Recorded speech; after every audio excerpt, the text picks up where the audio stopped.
Welcome to my new video.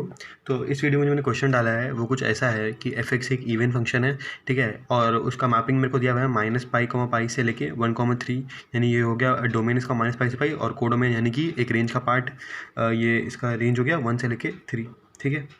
ये दिया हुआ मेरे को। अभी हमको बोला है हमको निकालना है इसका वैल्यू माइनस इस sum of all possible values of -pi to pi, ये 0 से लेके x F T D T और बॉक्स ऑफ एफ एक्स। अब देखो, ये एक ऐसा क्वेश्चन है जिसमें आपको जैसे कि एक होता है ना कि इंटीग्रेट कैसे करे, ये कैसे करे, वो कैसे करे, वैसा दिमाग नहीं लगाना है, वैसा कुछ नहीं करना है, आपको इसमें दिमाग लगाना है, ठीक है। इस टाइप के क्वेश्चन आईआईटी ही पूछता है। आईआईटी को डेफिनेट इंटीग्रेशन बहुत पसंद है। इंडेफिनेट से तो पूछता ही नहीं है आईआईटी, डेफिनेट से पूछता है, और वो थ्योरेटिकल क्वेश्चन पूछता है कि कैसे कैसे फंक्शन बच्चा ग्राफ सोचेगा या फिर कुछ रेंज डोमेन से सोचेगा, ये सोचेगा, वो आपको इंटीग्रेट करने के लिए नहीं देगा, ठीक है। ये सब बहुत ट्रेंडिंग है अभी, तो आप इस क्वेश्चन को एकदम ध्यान से देखिएगा। तो देखो, अगर आप आराम से क्वेश्चन को एकदम पेशेंटली सोच के दिमाग लगाओगे ना, तो आपसे क्वेश्चन बन जाएगा। बस आपको छोटी छोटी चीज़ों का इस्तेमाल करना है।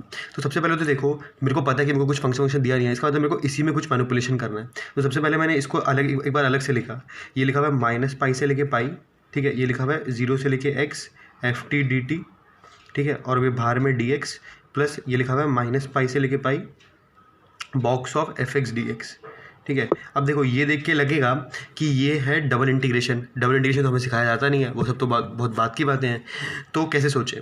तो सबसे पहले मैंने ऑब्जर्व किया कि मेरे को एक इंटीग्रेशन दिया हुआ है एफ टी डी टी का।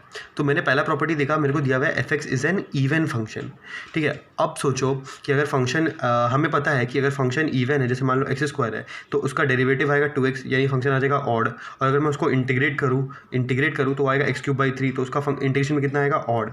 तो मतलब ये हो गया कि अगर फंक्शन इवन है उसका इंटीग्रेशन कितना आ जाएगा? ऑड, ठीक है, सही है। और वैसे अगर फंक्शन ऑड है तो उसका इंटीग्रेशन कितना आ जाएगा? इवन, उसका इंटीग्रेशन आ जाएगा इवन। ये सब आपको पता है, ये सब बहुत बेसिक प्रॉपर्टी है फंक्शंस की, ठीक है।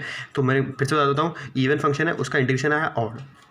तो मेरे को दिखा कि अगर ये फंक्शन इवन है एफ एक्स, तो एफ टी वो एक ही बात है, एफ टी या एफ एक्स, तो इसका इंटीग्रेशन एक ऑड फंक्शन आएगा। इसका मतलब जब मैं इसको इंटीग्रेट करूँगा, लेट से कोई भी एक फंक्शन आया जी एक्स, ठीक है, कोई भी एक फंक्शन आएगा जी एक्स, वो आएगा एक odd function, G X D X -pi to pi. और ऑड फंक्शन का इंटीग्रेशन -पाई टू पाई मेरे को पता है कितना होता है? 0। ये प्रॉपर्टी मैंने बताई है आपको, ठीक है। चलो, मैंने आपको प्रॉपर्टी बताई, मैं आपको फिर से यहाँ बता देता हूँ। ऑड फंक्शन ऐसा फंक्शन होता है जो कि 0 0 के अबाउट सिमेट्रिक होता है। मतलब जैसे मान लो इसका ग्राफ कुछ ऐसा होगा, यानी कि जितना एरिया पॉजिटिव आएगा उतना एरिया नेगेटिव आएगा। इसका मतलब दोनों एरिया कैंसिल हो जाएंगे। मतलब -पाई टू 0 और 0 टू पाई, दोनों एरिया कैंसिल हो जाएगा। इसका मतलब ऑड फंक्शन का इंटीग्रेशन कितना हो गया? 0। देखो, डबल इंटीग्रेशन क्रैक हो गया। तो ये सब छोटी छोटी चीज़ें जो है आईआईटी पूछ लेता है, जो कि दिखता नहीं है उस टाइम। हम क्या सोचते हैं कि बहुत कॉम्प्लेक्स लगेगा, जी एडवांस वगैरह है। हाँ ठीक है, पर कभी कभार कुछ बेसिक ही अपने को दिखता नहीं और क्वेश्चन हो जाता है, ठीक है। अब दूसरा पार्ट ये है, तो इसमें थोड़ा अच्छा दिमाग लगाना है।